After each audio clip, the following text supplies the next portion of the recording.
आईनी तरमीम के मामले पर पीटीआई रहनुमाओं और मौलाना फजलुर रहमान की आज एक बार फिर मुलाकात तय हो गई है।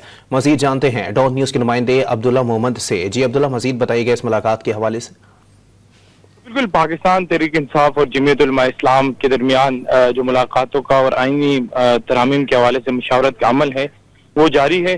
गुज़िश्ता रात तकरीबन 3 घंटे की मुलाकात हुई थी मौलाना फजलुर रहमान और पाकिस्तान तहरीक इंसाफ के, जिसके बाद बिलावल भुट्टो जरदारी भी तवील मुशावरत के लिए मौलाना के घर गए थे और आज दोबारा से पाकिस्तान तहरीक इंसाफ की एक मुशावरती मुलाकात जो है वो मौलाना फजलुर रहमान से तय है। और आपसे कुछ देर बाद पाकिस्तान तहरीक इंसाफ का वफद बैरिस्टर गौहर की सरबराही में मौलाना फजलुर रहमान के घर जाएगा और उनसे जो आईनी मसवदा है उस पर मुशावरत करेगा और उसके बाद ही कोई तफसीलात जो है वो सामने आएगी। जी बहुत शुक्रिया अब्दुल्ला।